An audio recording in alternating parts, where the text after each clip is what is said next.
la vie, elle était la vie sociale. Alors je vais parler de l'équipe première là plutôt.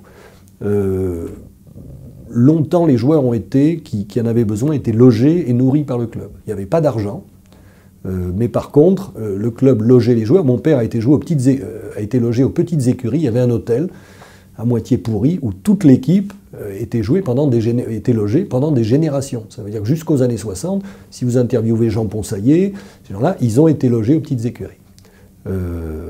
Donc ils partageaient une vie commune.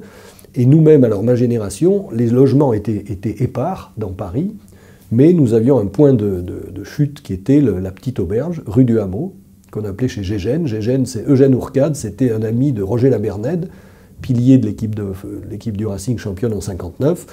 Et nous étions en pension, le Racing payait les repas pour nous, on avait nos rondes serviettes dans un resto où on mangeait remarquablement, et on mangeait autant qu'on voulait.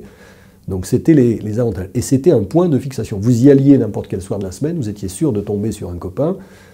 C'était vraiment des points de regroupement sociaux très forts d'une équipe qui est, vous arriviez le dimanche après avoir bu un coup, quand on revenait de province et être allé en boîte, on se dispersait, quoi. Chacun reprenait ses activités professionnelles. Donc il y avait ces points d'ancrage qu'était le Racing. Le lundi, en général, on avait une séance de décrassage pour qui voulait ruer blé, piscine, un peu de muscu, enfin, on faisait un peu de basket, enfin, c'était plutôt pour passer la soirée. Et les dîners à la petite auberge où on se retrouvait tous. Et c'était des avantages sociaux considérables, parce que c'était évidemment pas déclaré. Donc un jeune étudiant qui arrive, ou un jeune professionnel, qui est logé et nourri par le club, c'était des gros avantages sociaux. Alors personnellement, je n'étais pas logé, moi quand j'ai joué au point, j'habitais chez mes parents et j'allais quelquefois à la petite auberge, mais c'était vraiment les moyens de l'époque, par opposition au club de province, où il y avait déjà des rétributions financières qui sont rentrées au Racing dans les années 80 avec Robert Papin-Ramborne, tout naturellement, parce que quand vous avez 3 entraînements par semaine, quand vous avez une exigence plus forte de présence, il est normal que l'argent vienne là-dedans pour défrayer le temps passé. Hein, sinon, notre entraîneur, c'était Michel Debay, qui donnait des consignes plutôt techniques, et notamment derrière, sur l'ouvreur, sur quelques techniques à jouer. Après, on s'est chauffé un peu en vestiaire et dehors. Ça a duré 25 minutes, l'échauffement, à peu près. Et après, c'était le remont de pendule habituel. Il y a des mecs qui se mettaient des coups de tête contre les vestiaires. Mon deuxième ligne, Alain Touzard, un jour on joue Toulon, c'était un match qualificatif, il me dit « Jeff, mets-moi un marron ». Je mets un marron, je me fais mal, plus fort, je leur mets un. Puis il me dit à mon tour maintenant, et il m'assomme. C'est rentré sur le terrain. C'était les méthodes à l'ancienne. C'était les méthodes à l'ancienne. Je pense que ça n'a pas changé. Si vous laissez, aujourd'hui, il y a quand même beaucoup plus de maîtrise psychologique. Vous avez des préparateurs psychologiques, vous avez de la sophrologie, vous avez des trucs comme ça. Nous on était c'était la même chose, mais basique et trivial et amateur. On rentrait, on était clairement dans un état second, du moins les avants. Hein. C'est clair, on était préparé mentalement pour avoir évacué la peur et n'avoir que de l'agressivité. Physiquement, on s'est chauffé. Alors, pour vous dire l'évolution des époques, mon père, qui était un personnage un peu bizarre, mais on pourrait en parler des heures, il arrivait 10 minutes avant le coup d'envoi, c'était un ingénieur, il lui fallait 7 minutes pour se changer, il arrivait au milieu du terrain et il mettait un coup d'envoi, et il avait un coup de pompe de 50 mètres, qui était exceptionnel à l'époque, avec des panneaux, des ballons à 8 panneaux, des ballons en cuir à 8 panneaux, je ne peux jamais jouer avec ça, mais ça pèse une tonne dès qu'il pleut, et il vous mettait la balle en haut des perches. Il ne s'échauffait pas. Nous, on s'est chauffé 20-25 minutes. C'est plus que des copains, parce que bon, il y a évidemment dans les copains, il y a quelques amis. J'ai vraiment mon témoin de mariage, le parrain de mes enfants, c'est mon grand copain William Semuller, qui a joué numéro 8 en première, donc il a fait la demi-finale en 75, on a été ensemble au bataillon de Joinville, donc on est amis pour la vie. Michel Aurires, ça fait ma génération, si vous voulez.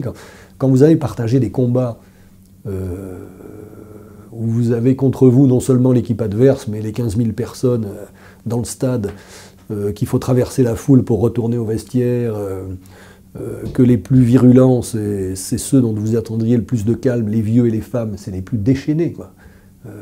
Dans la foule, vous êtes face à la foule, et là vous êtes avec vos copains, donc ça crée des liens, c'est des combats, on va dire pacifiques, c'est pas la guerre, mais Mais c'est des combats qui créent des liens pour toute la vie, ça c'est sûr.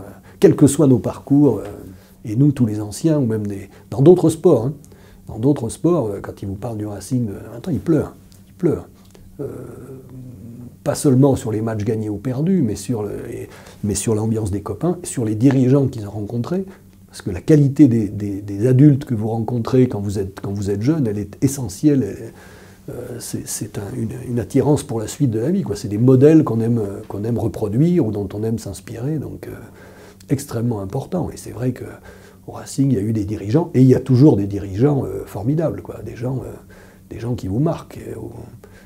C'est un peu le vampirisme, on va piquer ce qui vous apporte, les qualités qui transpirent de leur personnalité, même si c'est les rapports. C'est très difficile, les rapports de joueurs, parce qu'un jour, vous arrivez en équipe première, et puis un jour on va vous dire tiens, tu es remplaçant dimanche. Et puis dimanche d'après, tu iras jouer en National B. Et puis un peu de temps après, on te dira tu es remplaçant en National B. Donc vous passez par un optimum, et après vous redescendez à la vie civile. Et ça, c'est très dur. C'est pas propre au rugby, c'est pas propre au Racing, c'est de tous les sportifs de haut niveau.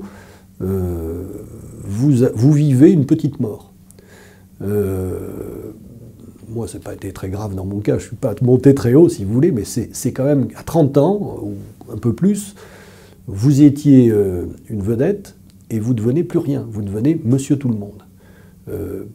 Psychiquement, psychologiquement, très dur à vivre. Très dur à vivre. Donc, ce que vous disiez tout à l'heure, il faut préparer l'après, c'est non seulement se doter d'un bagage, mais dans sa tête, être prêt à devenir un citoyen lambda, c'est-à-dire à amener ses gosses au square le dimanche, à vivre la vie de monsieur tout le monde. Pas évident quand vous avez rythmé toute votre vie au rythme des matchs et au rythme de sport, toute votre vie de jeune et d'adulte débutant, de repasser à une vie traditionnelle. Donc les valeurs que vous avez pu embarquer, les gens que vous avez pu rencontrer, tout ce qui a participé de votre construction d'homme est extrêmement importante. Et en ce sens, le Racing était et reste, de ce que je vois, hein, de la formation, de l'état d'esprit, et reste quand même un passage vraiment intéressant pour la suite de la vie de jeunes sportifs. Quand on est plus jeune sportif, quand on est un vieux sportif, perclus de douleur, parce que ils ne seront pas mieux que nous, je pense, les joueurs d'aujourd'hui. C'est quand même extrêmement intéressant le mental dont on vous a doté et les qualités qu'on a pu vous développer en vous.